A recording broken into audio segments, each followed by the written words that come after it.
It is a common word in this modern world. Karma is actually translated as action, but it has a deep meaning in the scriptures. It is not mere action alone. Karma is a combination of the latent impressions in the mind. It is the present action and the impact of the present action in the future. This combination is known as karma. The past impressions in the mind, they work as seeds, and they influence us to perform action, that is the present action. You can compare it as to the sprout of the seed. And when we do action, we again create new impressions in the mind, which becomes the seed for the future actions. So this combination, these 3 points together are known as karma. Not only we human beings have these karmic impressions. Every object in this world, every life has karmic impressions latent in it. They vibrate and move in its destined path. But we human beings are different and we are special because we have a well-developed analytical mind and a perfect intellect, so that we have the opportunity to choose the future. So karma is common to all, but we human beings have the opportunity to decide our destiny, that is our future. We are not sure which karmic impressions will give effect immediately or which one will take time to give its effect. No one is sure about it because we sow a lot of seeds on a fertile land. Yet we are not sure which one will sprout out first and which one will take time. So it is just like that. Now, where are these karmic impressions formed? They are formed in the internal level as well as in the external level. Any of our mental, verbal or physical action is preceded by a thought.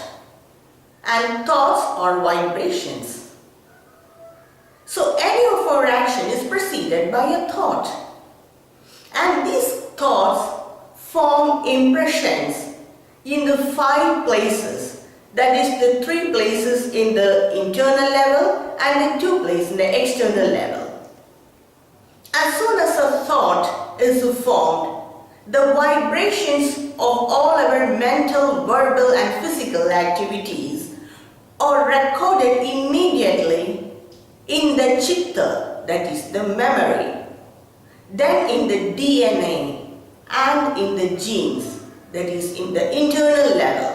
In the external level, these vibrations of our actions form impressions in the space and in the planets that align with the vibrations of Mother Earth.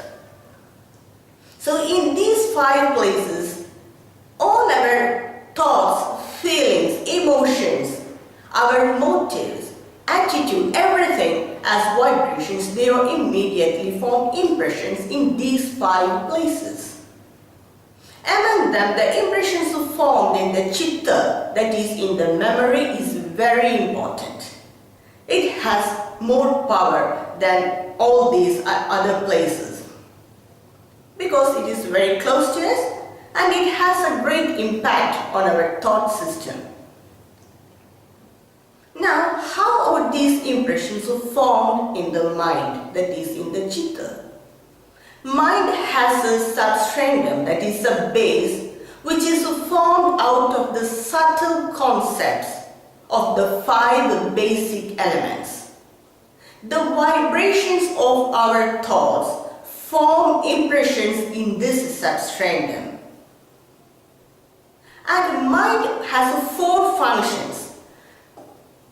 That is the manas, buddhi, chitta and ahankara. Manas is the normal thinking conscious mind, and buddhi is the intellect, and chitta is the memory. It can also be said as a deeper mind or a subconscious mind. And ahankara is the feeling of individuality, the I consciousness. All these are the functions of the mind. And the mind works at two levels, at the external level and the internal level. And we accept, reject, we think, we get information from the sense organs, we get information from the memory, analyze it. What all normal functions of the mind belongs to the external mind. The internal mind is very calm, detached. It is just a witness for the external mind. It do not involve in any functions. It is just a witness. You can otherwise tell the internal mind as an extension of the pure consciousness too. This internal mind is known as inner conscience, or it is famously said as manasakshi, that is the witness of the mind. This inner mind is aware of all our thoughts, our feelings, our emotions, our attitude and everything. Others may not know about it, but our inner mind perfectly knows it. This inner mind records all our emotions, feeling, attitude, motive, everything immediately in the chitta. That is how the impressions of the mind are formed in the chitta.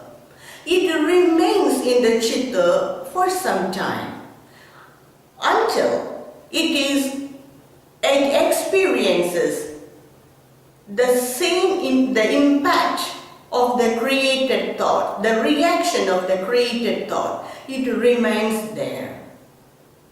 If it is not immediately retrieved and processed as karma pala, that is the result of the karma, then it sinks to the subconscious level. Again, if it is not retrieved, then again it sinks to that conscious level. But you cannot erase these impressions until the result of the thought, that is the consequences of the thought, are experienced. The impressions that form in the chitta by the inner conscience, it is known as the sanskars. And they influence our thought, and then our thoughts influence our actions.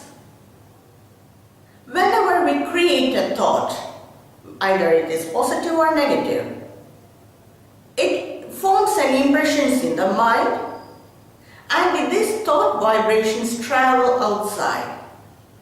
They hit the target, gain energy from that target, return back to the place where it is released from, that is to our mind, and this acts as a stimulant, and it again activates the latent impression in the corresponding to that thought in our mind, and the thought emerges from it, and we perform action accordingly.